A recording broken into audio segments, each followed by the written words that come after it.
সকাল ৯টার কিছুক্ষণ পর আমরা আফজাল ভাইয়ের বাসা থেকে বেরিয়ে পড়লাম আমাবিল ইমিগ্রেশন পয়েন্ট অভিমুখে। এর আগের দিন রাত ৯টার এনা পরিবহনের একটি বাসে আমরা রওনা হয়ে গিয়েছিলাম।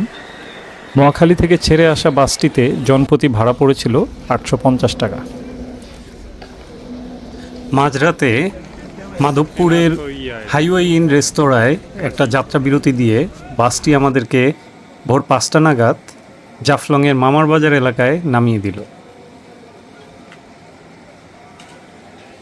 এখানে ফ্রেশ হওয়া এবং নাস্তার জন্য আমরা সাম্পান রেস্তোরাঁয় ঢুকলাম।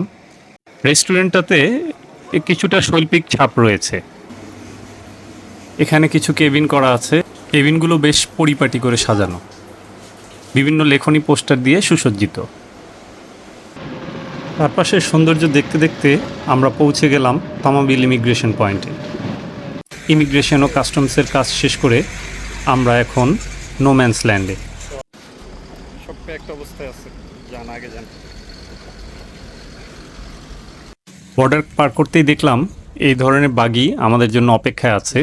এই বাগিতে করে আমরা যাব ডাউকি ইমিগ্রেশন পয়েন্টে। ইমিগ্রেশন পয়েন্ট একটু দূরে অবস্থিত হওয়ায় ইন্ডিয়ান গভর্নমেন্ট তাদের নিজস্ব ব্যবস্থাপনায় এই সার্ভিসটি দিয়ে থাকে। এটার জন্য কোনো অতিরিক্ত অর্থ প্রদান করতে হয় না।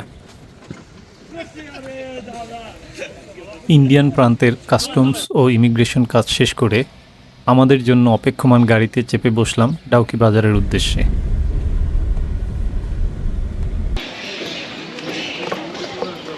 যাবতীয় ইমিগ্রেশন এবং কাস্টমসের কাজ সেরে আমরা এখন ডাউকি বাজারে আছি।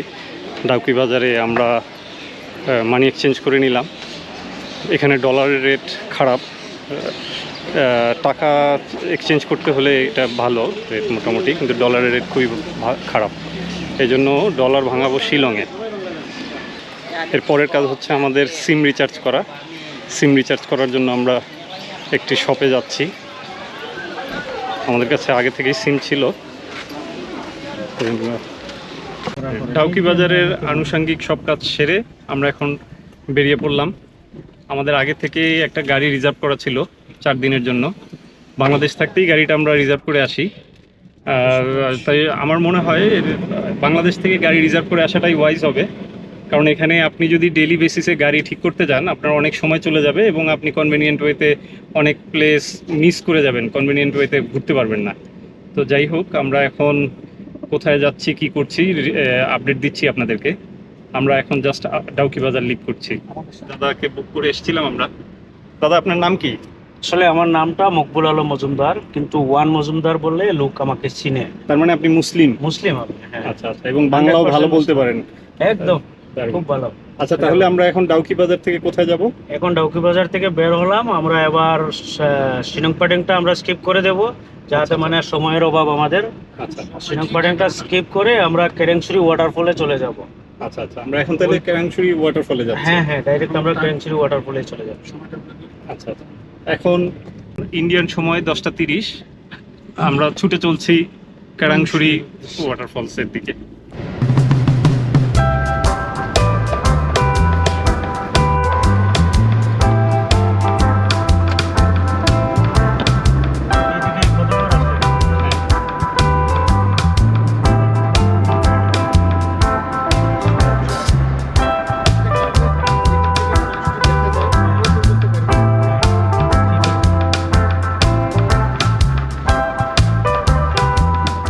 কাংশুরি স্পটে নেমে কার পার্কিংয়ে গাড়ি রেখে ওখানে আমরা খাবার অর্ডার করলাম, দুপুরের খাবার।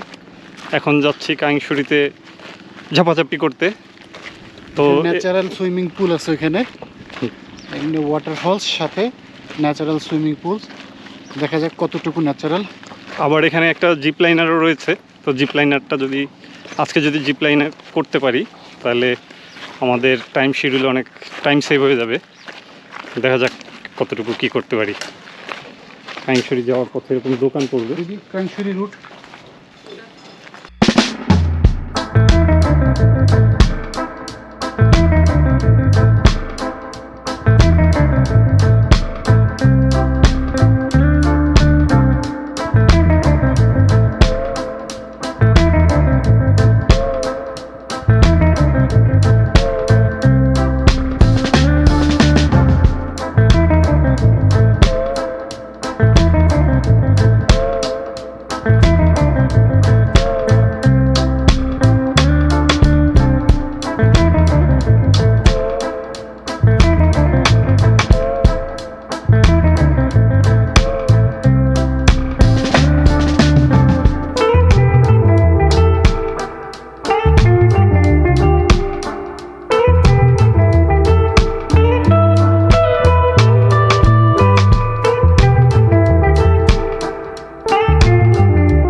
কাইংছড়িতে গোসল এবং এখানে খাওয়া দাওয়া সেরে আমরা এখন রওনা হয়েছি ফিফি ওয়াটারফলসের উদ্দেশ্যে। এখন ঘড়িতে সময় বাজে 3টা। আনুমানিক 20 মিনিট থেকে আধা ঘন্টার মধ্যে আমরা পৌঁছে যাব।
চলে আসলাম ফিফির ওয়াটারফলস দেখতে। ফিফি ওয়াটারফলসে এসে এমন একটা রেইনবো পেলাম। এই কিছুক্ষণ আগে বৃষ্টি হচ্ছিল, যার ফলে এই রেইনবোটি আমার ক্যামেরায় ধরা পড়ে। জানি না আপনারা দেখতে পাচ্ছেন কি না, স্পষ্টভাবে একটা বড় রেইনবো দেখতে পেলাম এখানে।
ইফি ওয়াটারফলসের সৌন্দর্য দেখে আমরা যখন শিলং ফিরছিলাম, তখন সন্ধ্যা নেমেছিল।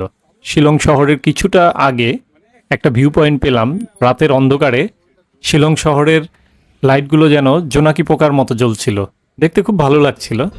এরপর আমরা শিলং শহরে পৌঁছতে 8:30 বেজে গেল। তো 8:30 নাগাদ শিলং শহরের সব শপিং মল এবং দোকানপাট বন্ধ হয়ে যায়। তাই আমরা শিলংয়ের আমাদের হোটেলের আশপাশটা একটু ঘুরে তারপর ডিনার সেরে নিলাম।